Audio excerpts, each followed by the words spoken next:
Under the soft canopy of dawn, the village of Nsumba stirred with its usual gentle rhythm. Smoke spiraled lazily from round clay chimneys, and the morning songs of birds laced through the air like woven threads of melody.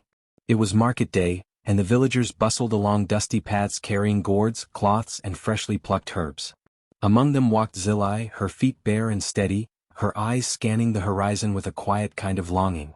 She was no longer a child, but still untouched by the womanhood her stepmother seemed eager to mold, or punish, into shape. Zilli had always lived quietly, moving through life like a shadow brushing the edge of a fire. Since her mother's passing, the house she shared with her father had grown cold, and her stepmother, Doini, filled it with silences sharper than words. Doini was a woman of sharp features and sharper glances, always watching, always calculating. She wore her authority like a tightly wrapped headscarf, pressing down on everything around her. Zilli learned early to stay out of her way, to clean quickly, to speak softly, and to eat only after everyone else had eaten. But that morning something strange happened. Zilli found Doini waiting in the courtyard with a basket wrapped in palm fronds. The older woman's face was unreadable, but her eyes glinted with something like satisfaction. "For you," she said, voice cool and flat. Zilli blinked, startled. "For me? Of course. A gift. You are of age, are you not? A girl should tend to herself properly." Zilli hesitated, her hands trembling slightly as she accepted the basket. She had never received anything from Doini that was not a command, a glare, or a blow hidden in silence. Her fingers untied the wrapping slowly, and inside she found something that caught the sunlight like a spell. A comb. Not just any comb, it was carved from polished bone, its teeth fine and unbroken, and its spine laced with silver in delicate, twisting patterns. At the top was a tiny emblem etched into the silver, a woman crowned in leaves, her eyes closed as if in song. "It belonged to queens," Doini said, watching Zilli's expression. "Passed down from the north. It is old and it is special. You should use it." Zilli's breath caught. She had seen women at the river use wooden combs, even ones made from horn but never bone and silver. It felt wrong in her hands, too fine, too heavy with unspoken meaning. "Thank you," she whispered, unsure of the rules of this strange kindness. Doini turned without another word and disappeared into the house, the door swinging shut behind her like a sealed tomb. That night, Zilli sat on the woven mat in her corner, the comb beside her. Her fingers itched to touch it again, to run it through the thick coils of her hair. But something in her stomach tightened with unease. Still, curiosity won over caution. She lifted the comb, running her thumb along the cold silver edge. It seemed to hum faintly, like the ringing of distant bells. She brought it to her scalp and began to comb, slowly, gently, untangling each knot with a kind of reverence. Her hair fell like silk beneath the comb's touch, smooth and glossy in the flickering firelight. But as she combed, a strange warmth spread across her scalp, not comforting but feverish. Her heartbeat quickened. The room tilted slightly, like the world had shifted. Without her. She paused, but the heat pulsed stronger now, crawling under her skin like ants made of fire. Suddenly pain spiked through her skull, sharp, burning, unrelenting. She cried out, dropping the comb. It clattered onto the mat, and immediately the pain dulled, though the echo of it still throbbed behind her eyes. She touched her scalp where the comb had passed. Tiny pinpricks dotted her skin, red and tender. And then she saw it, a strand of her hair glinting strangely. It was no longer dark but pale as bone, and at its tip, it ended in a sharp, pointed curl. Zilli stared in horror. More hair followed, strands unfurling like tendrils of wire, each stiffening into a dagger-sharp edge. Her scalp throbbed, her head heavy not with beauty, but with something else, something dangerous.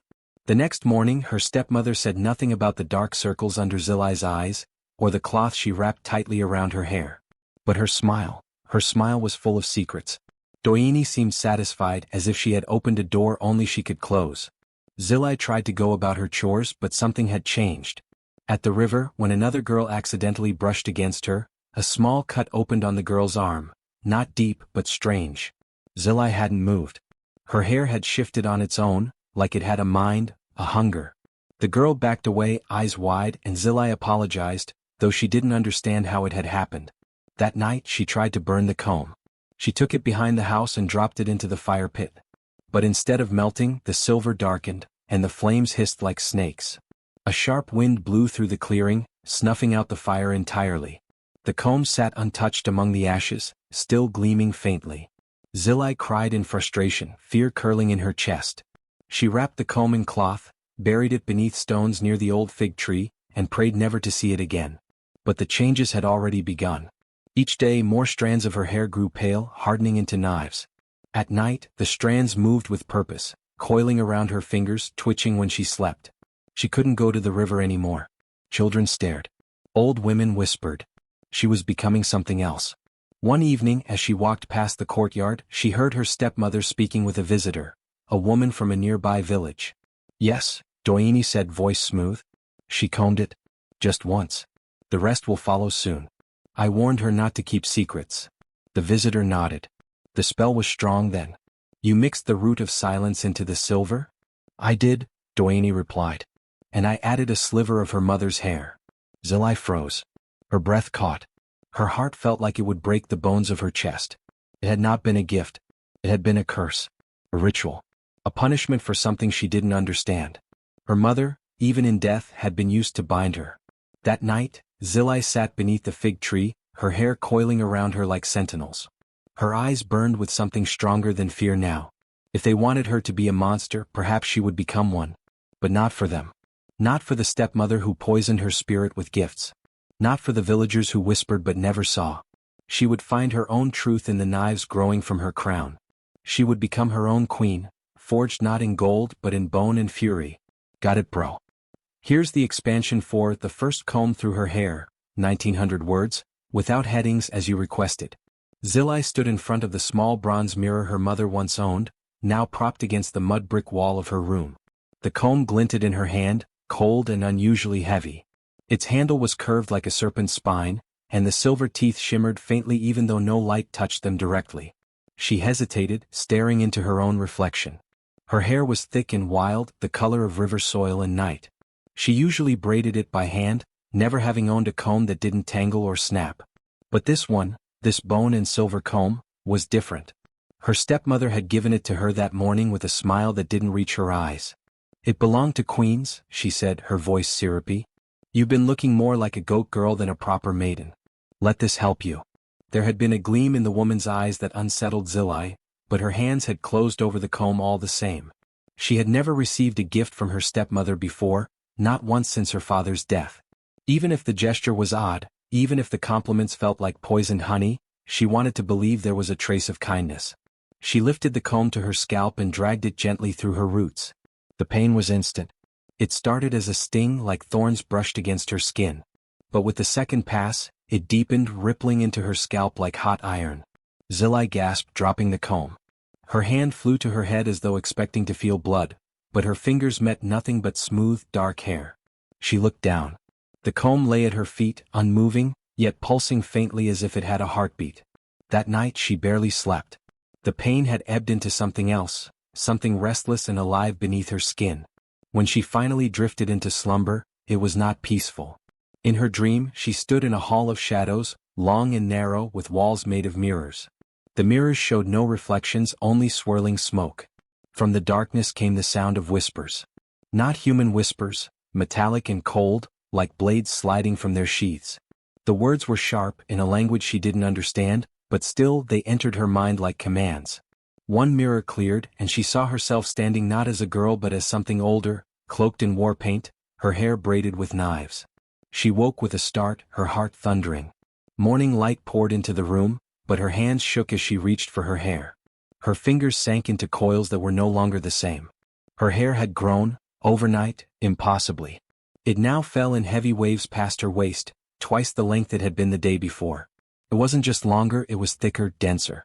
She tried to pull it back, to tame it, but it refused to stay. She wrapped it in cloth before going outside. The village was already stirring, roosters calling, children chasing goats, the market tents rising like flowers in the square. Her stepmother sat beneath a neem tree, pretending to mend a cloth. Zilli approached slowly, the comb wrapped in her skirt. "What kind of comb is this?" she asked, her voice neutral. Her stepmother looked up with a crooked smile. "A precious one. Fit for someone special." "It hurts. All beauty requires pain." Zilli felt a twist in her chest, a sudden shiver of unease. That night she didn't touch the comb again. But still her hair continued to grow. By the end of the week, it was dragging across the floor. When she tried to cut it, the blade snapped in her hand. She tried fire and it refused to burn. Her dreams were now filled with sharper whispers. Sometimes she woke with blood beneath her nails and didn't know why. The village began to notice. Zilli, is that real? Her hair is cursed, I swear it. She's a witch's child. Her friends stopped visiting.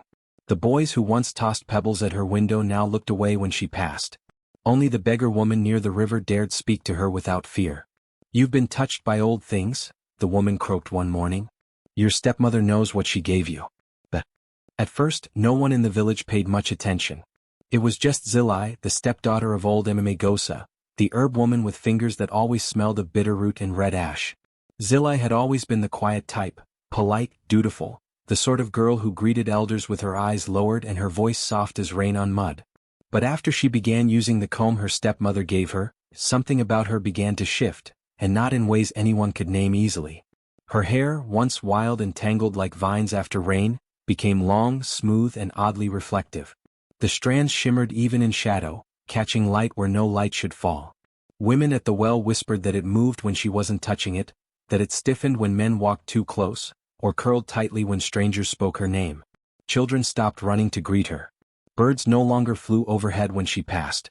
But the villagers might have ignored even that, had it not been for her silence. Zilli had always been soft-spoken, but now she did not speak at all. Her smile, which once bloomed like a shy sunrise on her brown face, had vanished. Not faded, vanished as if pulled from her mouth and locked away. Her lips remained still, her cheeks solemn, her eyes haunted. When asked questions she nodded or shook her head. But even then, her movements were hesitant, like someone unsure if the world would punish them for existing. The baker's wife, who once gifted Zilli a honey bun every market day, called her name from across the stall one morning. Zilli, you forgot your bun, child? But Zilli just looked at her, then at the comb tucked into the folds of her scarf. And she turned away. That was the first time the baker's wife noticed the line of crimson down Zilli's neck, thin like a paper cut but fresh. It had the shape of a hairline scratch, trailing from beneath her scalp to her collar. The woman blinked and looked again, but it was gone.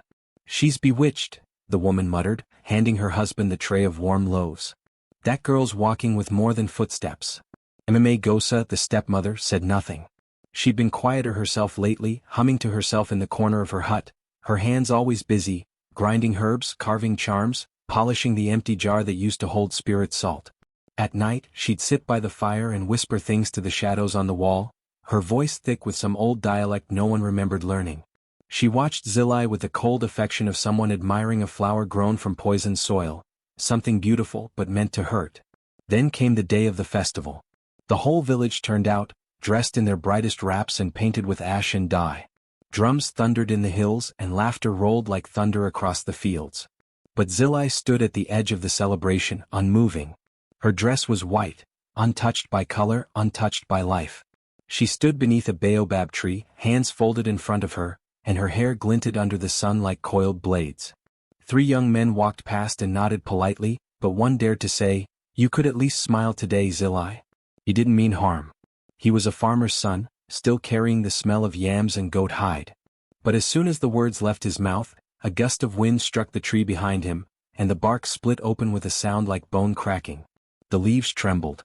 And the boy's arm, the one he'd lifted to wave, bore a sudden red line, shallow but bleeding. Everyone froze. Zilli had not moved. Her lips had not parted.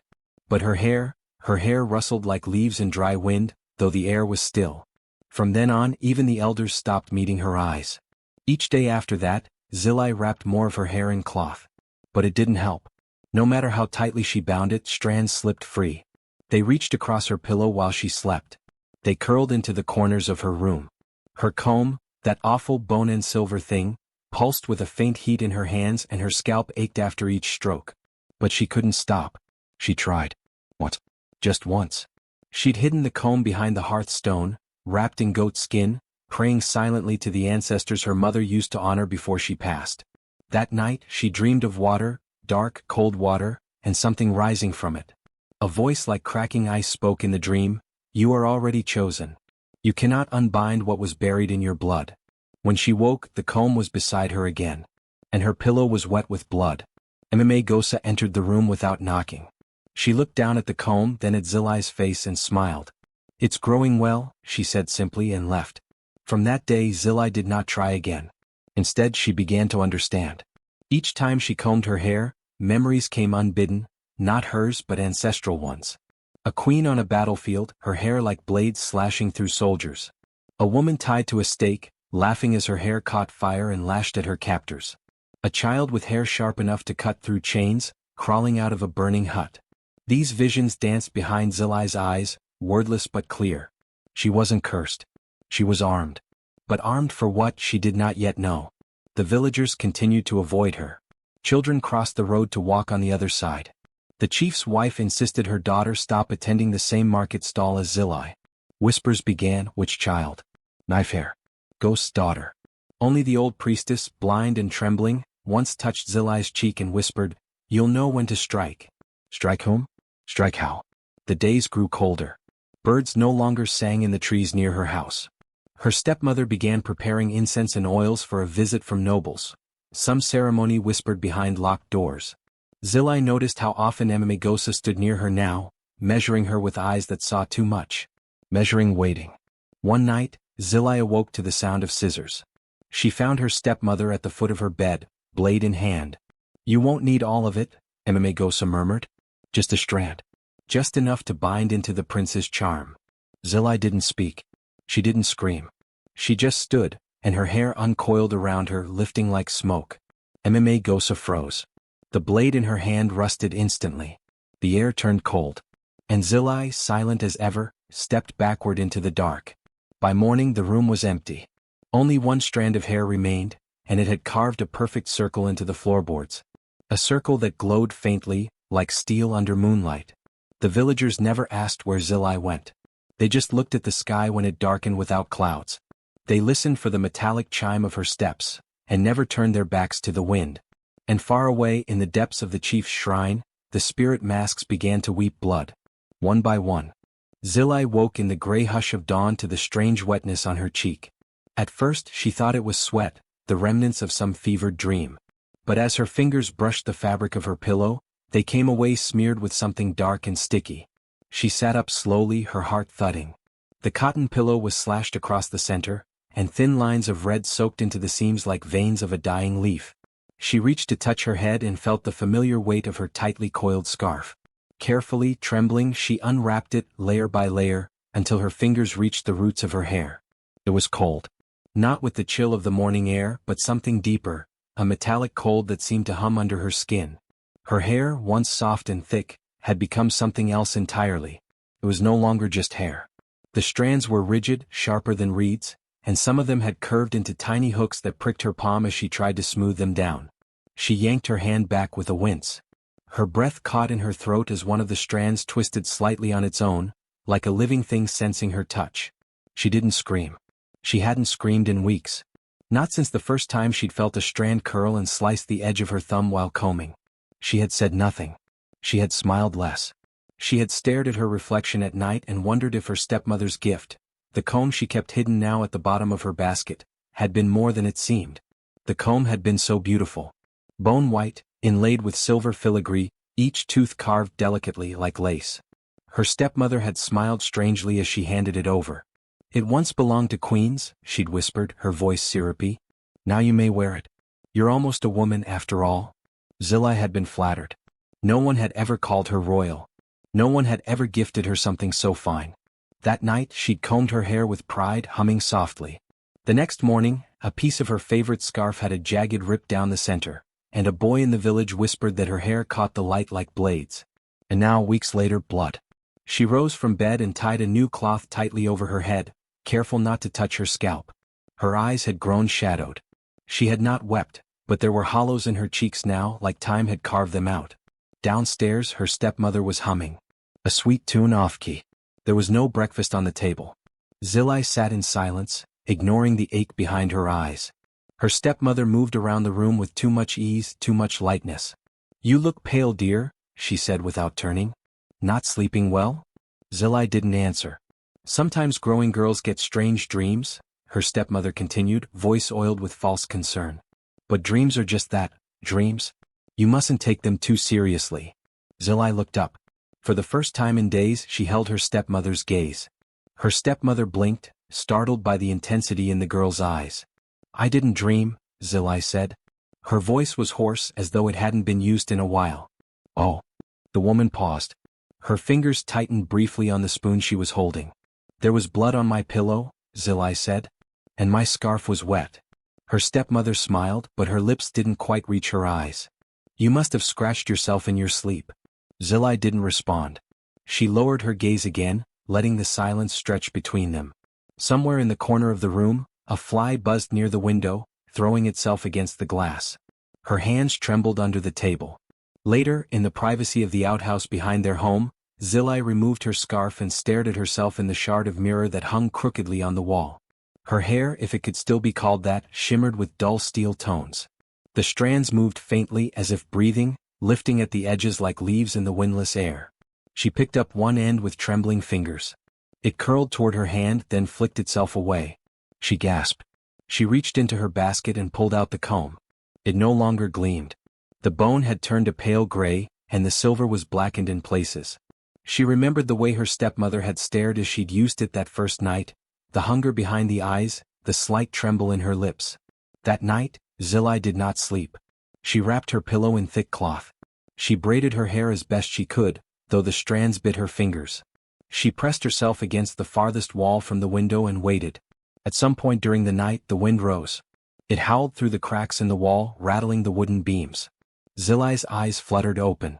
She could feel movement above her head. She sat up slowly. The braid she'd made had come undone. Her hair was moving again, slowly, deliberately, coiling around the wooden bars of her bed, twisting together like roots burrowing through stone. She held her breath. Then something sharp whispered through the air. A strand slashed across the wooden edge of the bed frame, leaving a deep cut. Another curled downward, slicing clean through the edge of her blanket. Zilli stared, frozen. Her breath came in short, sharp gasps. She wasn't imagining it. Her hair was alive. She leapt from bed and fumbled for her scarf, wrapping it around her head until no strand could slip free. Her eyes were wide now, filled with a growing terror, not just of what was happening to her but what it meant. In the dark she thought she heard a laugh. A soft one. Low and mean. Her stepmother. She pressed herself against the door and listened. Nothing. Just the wind. But the laugh lingered in her mind like a stain. In the morning she burned the comb. It took longer than she expected. The fire sputtered and hissed as the silver resisted, but eventually the bone cracked, curling in the flames. She watched until it was ash.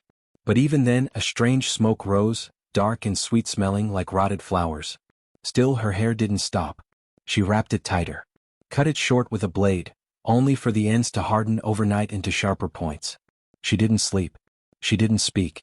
And every morning she checked her pillow for blood. It was always there. A thin line. A warning. One evening the village healer visited. She touched Zilli's hand gently and whispered, "Your eyes have changed." Zilli looked at her reflection again that night. The whites of her eyes had dulled slightly, and the irises burned faintly, like coals hiding under ash. She knew then, this wasn't a sickness. It was a spell.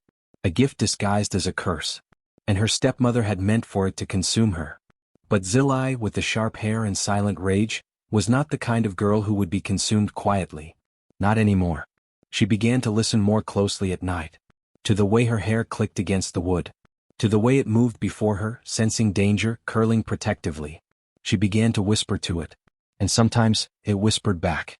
The sun had long sunk beneath the horizon by the time Zilli reached the edge of the village, where the homes turned into craggy rocks and fog curled like smoke from the earth. Her head was wrapped tightly as always in a scarf thick enough to muffle movement. Yet she felt every curl, every twitch of the cursed strands beneath it. They pulsed like something alive. She'd barely slept in nights. The blood-stained pillowcase still haunted her memory. But the old woman who lived beyond the dye pits, past the broken bridge, was said to know things. Glass, reflection, truth, and secrets that didn't fear the dark. Zilli paused before the crooked hut built from river stones and colored bottles. Wind chimes made of shattered mirrors clinked above the door. She hesitated, her heart thudding. Then she knocked. The door opened before her fist landed a second time. An old woman, draped in blue and smoke, blinked at her with eyes like dusty moonlight. "Come," she said without asking a name. Inside, the walls shimmered with broken reflections. Every surface glimmered, bowls, hanging shards, tiny hexagonal mirrors sewn into fabric. The air smelled of melted silver and burnt herbs. Zilli did not speak. She only lowered her scarf. The woman's eyes narrowed. She moved closer, squinting as strands of hair slipped free and shimmered like dark steel. One curl flexed and curled in midair. Zilli flinched. "I knew someone would come like you," the woman said finally. "It always begins with a gift, doesn't it?" Zilli's voice cracked. "It was a comb." "Of course it was." The woman gestured to a low stool. "Sit. Look." She placed a long, dusty mirror on the wall opposite Zilli. It looked ordinary except for the frame, which was carved with symbols Zilli couldn't read. The woman didn't light a lamp, yet the mirror seemed to glow faintly on its own. "Take it off. All of it." Zilli unwrapped the scarf, hands shaking. Her hair tumbled out, thick, black, and gleaming. It clinked faintly as it fell over her shoulders, coiling like serpent vines. The mirror flickered. Zilli stared. In the glass, her hair was no longer hair. It moved like fluid metal. Every strand ended in a fine point. Blades. Not the large, heavy knives of kitchens, but the thin, whispering kind used in assassins' dreams. Each strand curved and rippled like it had a will. One lifted and lashed at the mirror's surface. A soft crack echoed. Zilli gasped and tried to gather it up, but the woman grabbed her wrist gently. "Don't fear it. It's alive." "No, it's not alive. It's yours. That's the truth."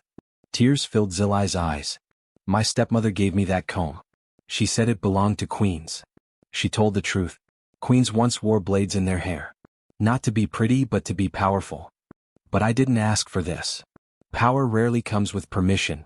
The mirror cracked again, a small fracture racing across its surface like lightning. The old woman didn't flinch. "That's not a curse you're carrying," she said softly. "That's a weapon. But someone taught you to be ashamed of it." I've hurt no one, yet." "You will," the woman said simply. "But only if you hide from it. If you fear it." Zilli stared at her reflection, horrified and mesmerized. Her breathing slowed. In the mirror she saw herself not as a scared girl, but as something else. Her shoulders squared. Her jaw hardened. Her eyes looked ready. The old woman placed a small dagger beside the mirror. "What do you see?" "Knives," Zilli whispered. The woman shook her head. "No. I see a girl who's been forged. Comb, poison, betrayal, they didn't destroy you. They tempered you. Like steel. What happens next is up to you." Zilli sat frozen. Then she reached up and touched one of the strands. It curled around her finger, not cutting, not harming. Just responding. "I've been hiding it," she said. "That's what they wanted. But now you must decide." The mirror gave one final pop as a piece fell from its bottom edge, revealing a second reflection behind it, darker, older. A warrior queen with coiled hair like iron and eyes of fire stood in her place. Zilli stared at her. The queen stared back. Then Zilli wrapped her scarf loosely and stood. She no longer trembled. As she stepped outside into the dark, the wind picked up, and somewhere far behind her, in the direction of her stepmother's home, a dog howled. The chimes above the door rang wildly, even though the air had gone still. The old woman watched her leave. She smiled, then turned to the broken mirror and whispered, "One more awakens." And the glass hummed in reply. Zilli waited until the sky was bruised with the purple of near night. She slipped from the back of the house barefoot, carrying only a spade, a lantern, and her wrapped head. The scarf around her hair was looser now. Not in defiance but in growing acceptance. The weight on her scalp no longer felt alien, it was hers whether she welcomed it or not. The path to her mother's grave was lined with thorn bushes and whispered memories. No one had tended it in years. Her stepmother had forbidden it. Said graves were for the dead and burdens were for the living. But Zilli knew better. The dead didn't rest just because they were ignored. Some watched. Some waited. The old tree by her mother's grave towered like a sentinel, its bark twisted and gnarled.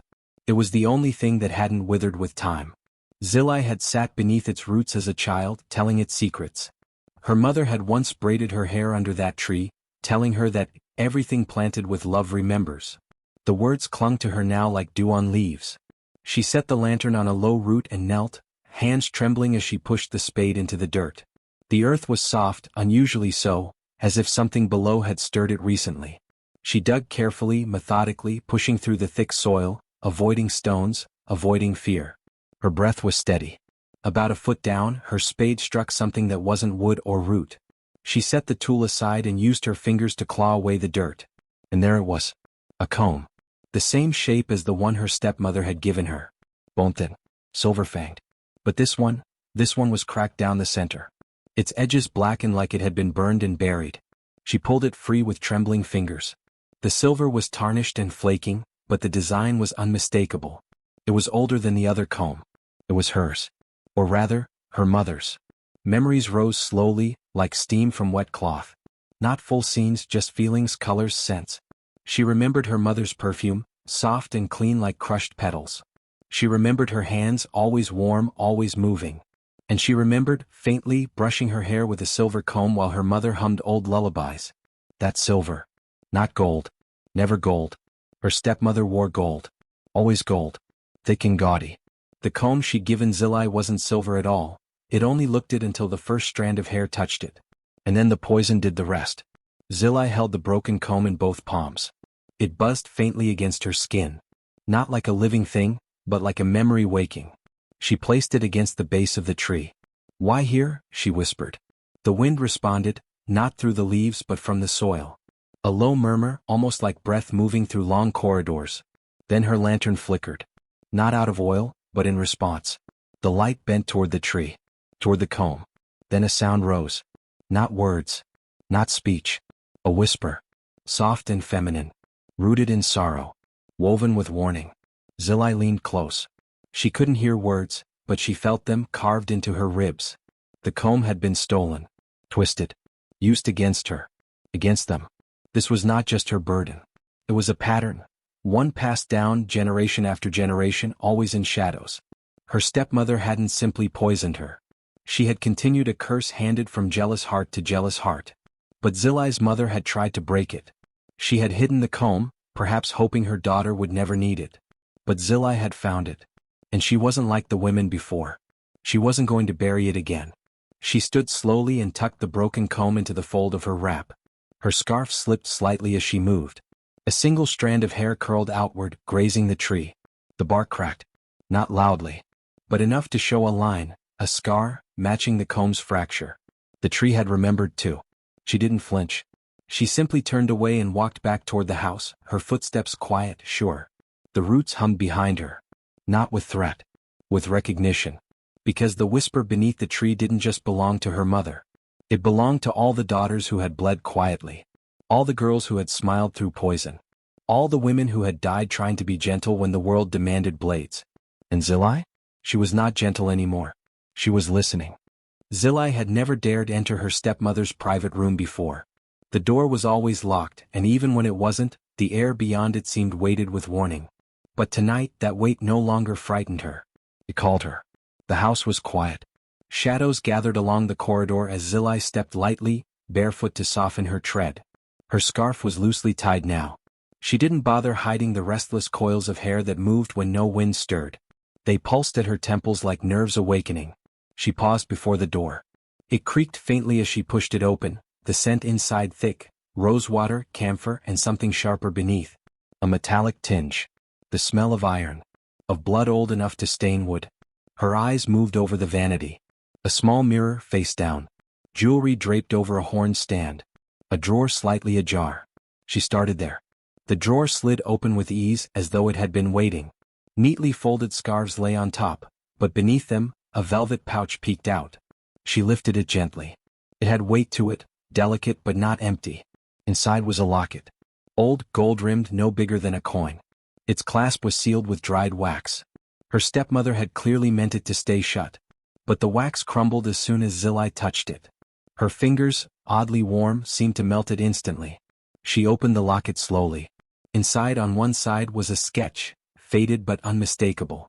Her mother. Not young and smiling like in Zilli's memories, but drawn with cruel sharpness, almost exaggerated, cheekbones too high, eyes too deep, mouth twisted into something grim. A thick X had been drawn through the sketch in dark, violent ink. It bled into the paper like a wound. Zilli's breath caught.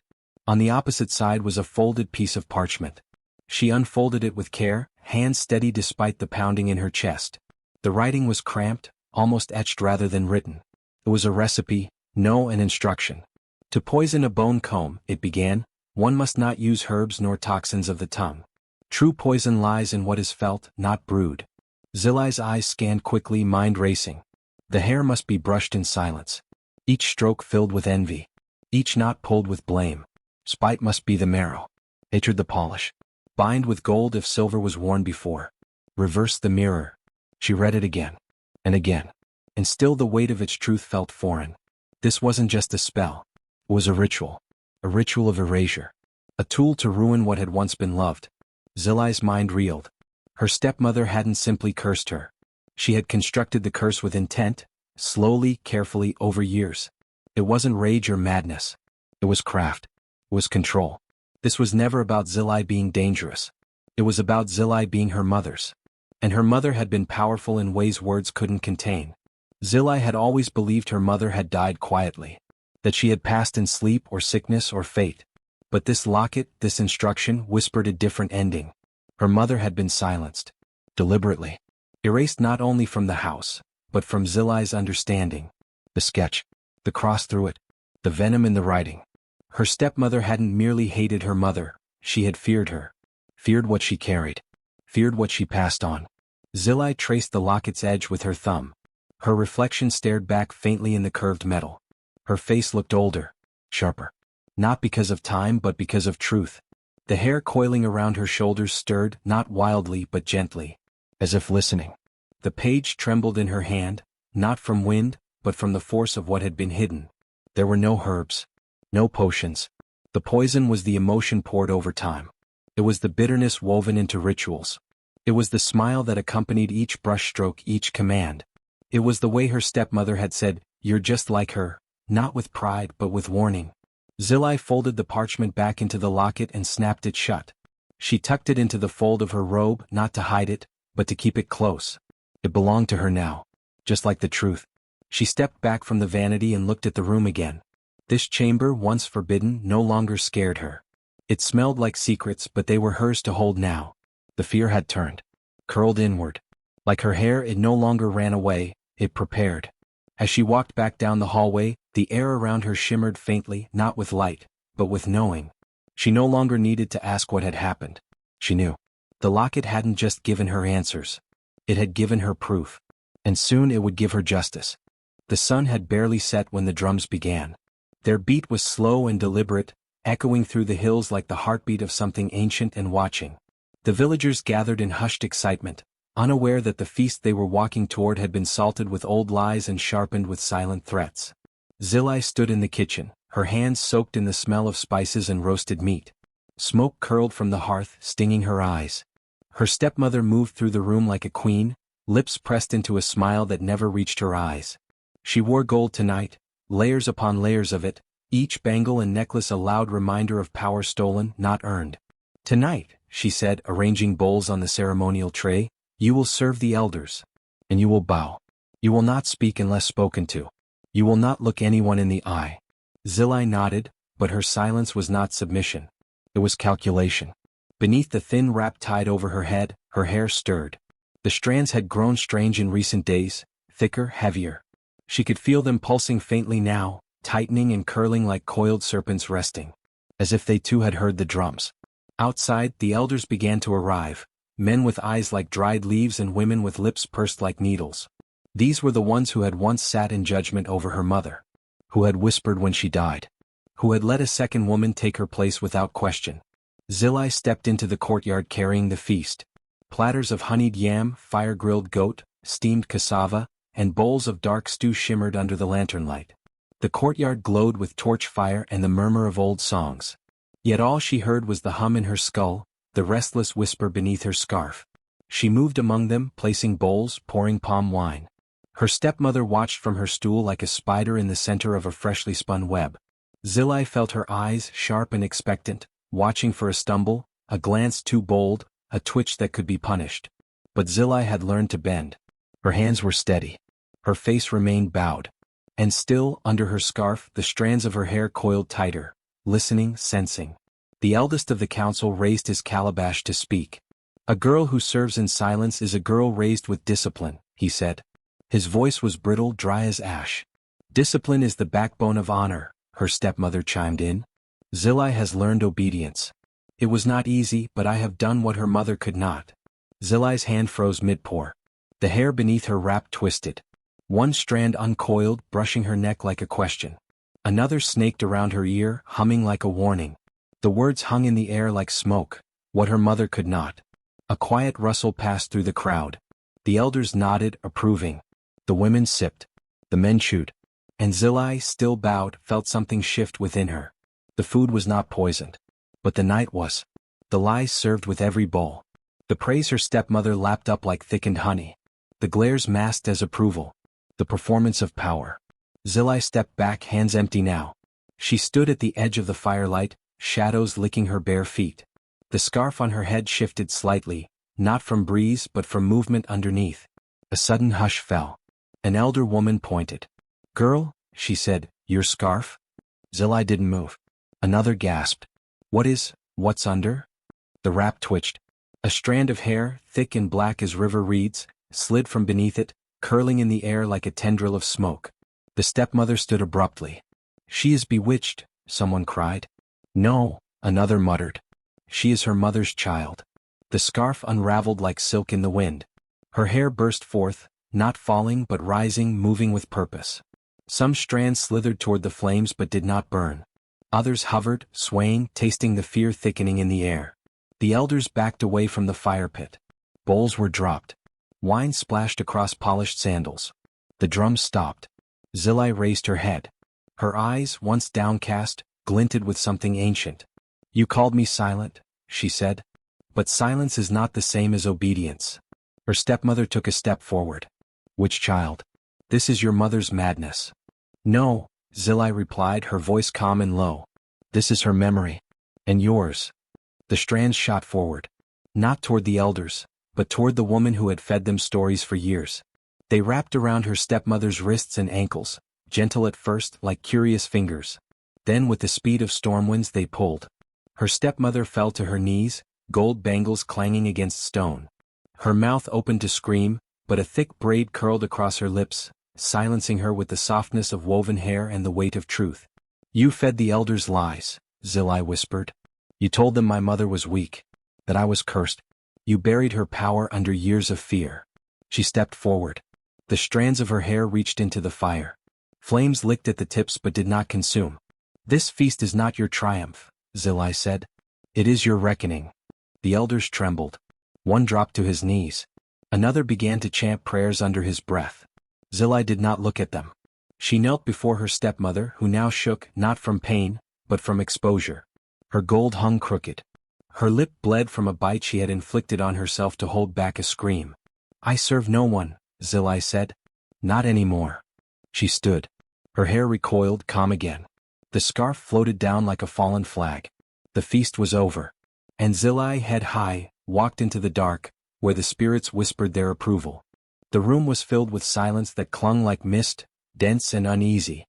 Zilli sat before the stepmother, her head bowed, the fabric wrap drawn tight around her crown. Her fingers gripped her knees, nails digging into skin, but she made no sound. She had learned long ago that silence was her last sanctuary, even if it was no longer a safe one. The stepmother stood behind her, hands trembling only slightly as she reached into her satchel and withdrew another comb. This one was thick, its teeth longer, more polished. The bone glinted unnaturally under the oil lamp's light, like something carved not from animal, but from old ivory left too long in bitter soil. It had silver studs along the spine and one jagged tip, as if someone had begun engraving it but stopped halfway in haste, or warning. "Still your head," the stepmother muttered, voice taut. "A girl's hair must obey." Zilli flinched slightly but didn't resist. She had already seen too much. Her hands had touched the locket in the hidden drawer, had traced the ink that crossed out her mother's face. Her eyes had read the spell for poisoning bone combs. She knew now, knew that the combs were not heirlooms of queens but weapons of quiet murderers. That her hair was not cursed by accident, but by careful design. The stepmother brought the comb down. Zilli felt the teeth scrape along her scalp, trying to pierce through the strands coiled beneath. Her hair twitched. Not like normal hair. It twitched, alive, sensing the threat like a hunting animal catching scent. The stepmother pushed harder. Then came a sound. Not a scream. Not a whisper. A snap. Sharp and clean like bone breaking under frost. The comb split in two in her hand. One half clattered to the floor, the silver studs scattering like tiny fallen teeth. The other half remained in the stepmother's hand, jagged and useless. The silence shattered. Zilli's hair sprang loose beneath the wrap, coils rising like waking snakes. The wrap tore as if cut from within. The strands gleamed in the lamplight, no longer strands. Fine, sharpened slivers of black steel, curling and twisting like ribbons caught in a storm. They shimmered and spun, rising higher, surrounding Zilli in a halo of metal. The stepmother stumbled back. What is this? What have you done? Zilli stood slowly, eyes steady. She said nothing. Her hair did all the speaking now. The blades extended, forming a wall around her, then tightened like a flower in bloom. They shimmered with menace but didn't strike. Not yet. They were waiting, for her command. For the will she hadn't dared speak before. I didn't do this, Zilli said finally, her voice quiet but unshaking. You did. The stepmother's mouth opened, perhaps to protest or beg. But the words never came.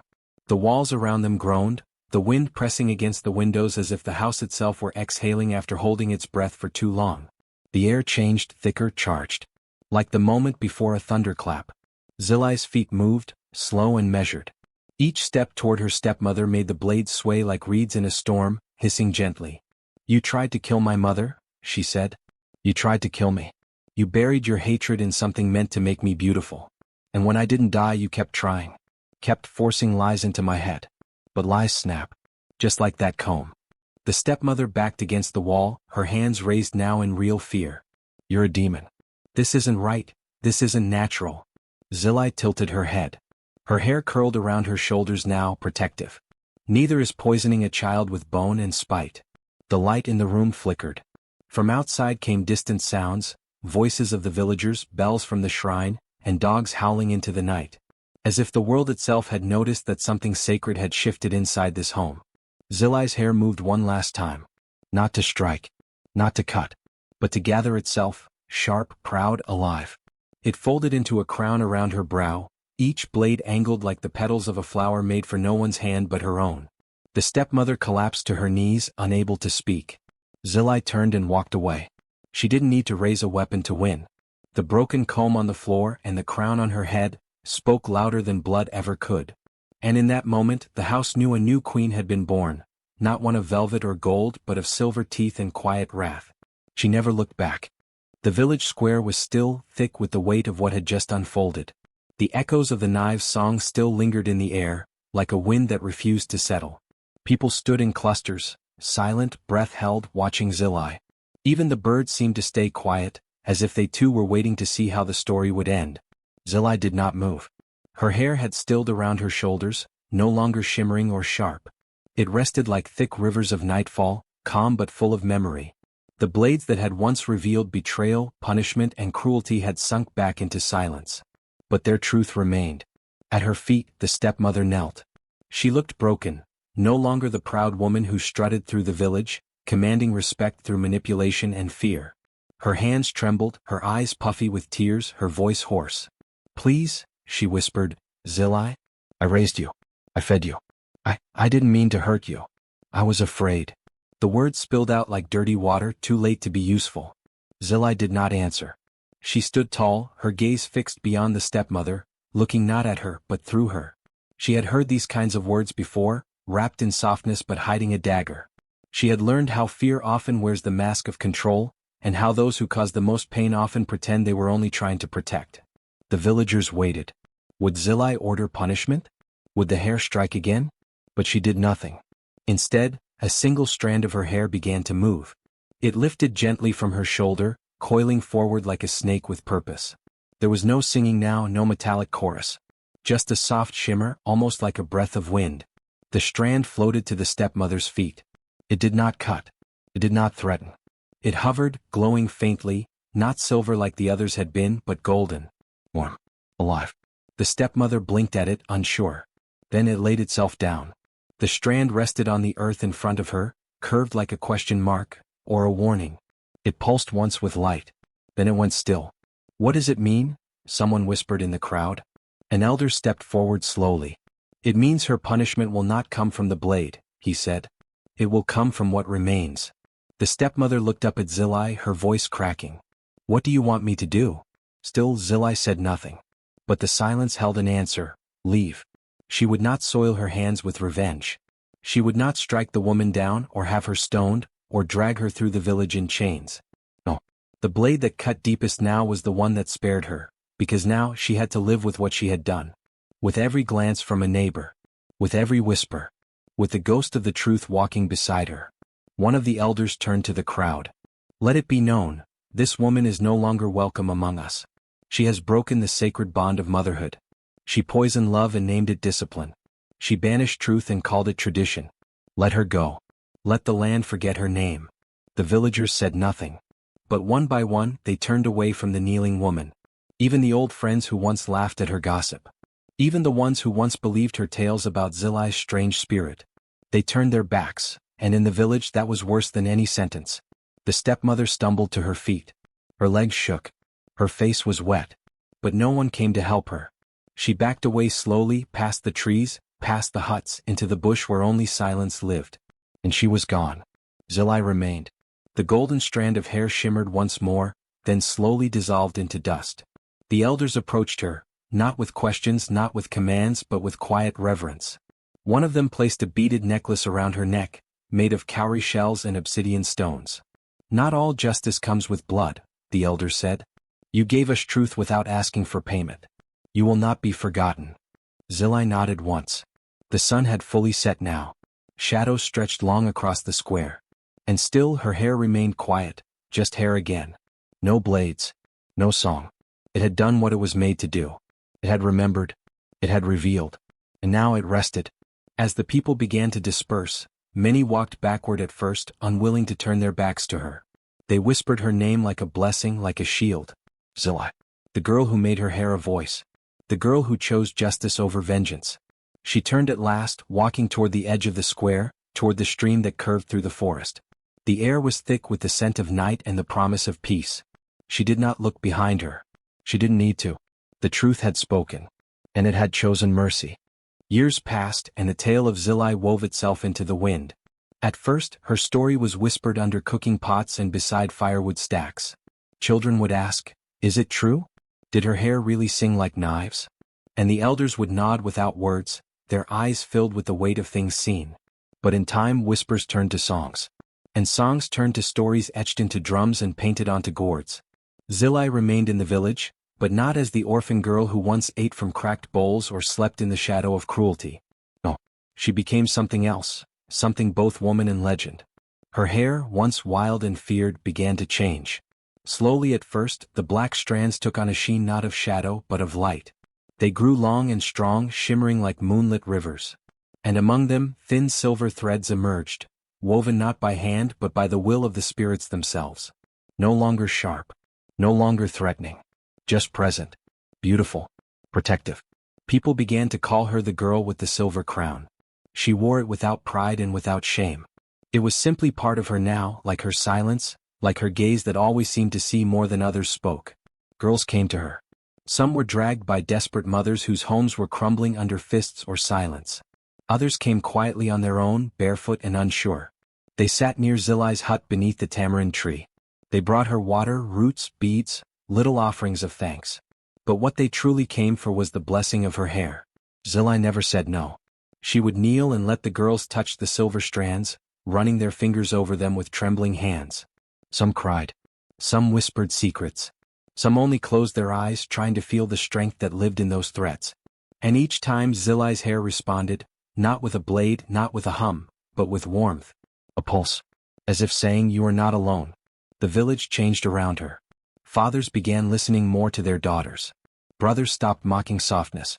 And mothers told the tale of the stepmother not as a warning about power, but about silence. They taught their daughters not just to be kind but to speak, to stand, to never fear the shape of their truth. But the most magical part came during the storms. When the wind howled through the valley and rain came in sheets that split the sky open, people did not hide in fear. Instead they listened. Because in the heart of the storm, Zilli's hair would begin to hum. It was no longer the sharp, angry song of the past. It was gentle now. A lullaby of silver. The sound of blades resting, not to hurt but to protect. It wrapped the village like a shield, and the lightning never touched the huts. The floods curved around the fields. Children slept even when the thunder cracked like war drums. And all the while, the silver crown glowed faintly under the tamarind tree. Visitors came from far-off villages, elders, travelers, pregnant women, and cursed men. Some sought healing. Others only wanted to see the girl whose hair had once judged a liar and now guarded the innocent. Zilli rarely spoke. But when she did, her voice was soft and deep, like soil after rain. She spoke of remembering. Of forgiveness that does not mean forgetting. Of strength that comes not from anger, but from knowing who you are even when the world tries to tell you otherwise. One day, a child who had never seen her before asked, "Why doesn't your hair sing anymore?" Zilli smiled faintly and said, "It sings when it must. But the world no longer needs the song of the blade. It needs the silence after." And the child nodded even if they didn't understand. By the time Zilli grew older, her name had become a word used in poems and protection charms. Zilli meant truth that returns, strength that listens, hair that remembers. Parents whispered her name over their children's foreheads when they were born. Girls tied silver threads into their own braids in honor. And Zilli remained under her tree. She was never rich. She never married. But her hut never lacked food. Her pots never cracked. Her feet never blistered. Because the village cared for her, not out of fear but out of knowing. They knew she had once suffered. They knew she had once chosen not to strike. They knew she had once let a silver thread fall at a woman's feet, and in doing so, built something stronger than revenge. When Zilli finally closed her eyes one last time, it was during a quiet night. No thunder. No wind. Just the soft hum of her hair, as if it were singing to her this time. And when the sun rose the next morning, every girl in the village found a single silver thread woven into their hair, no matter how far away they had slept. It shimmered. It pulsed. Remembered.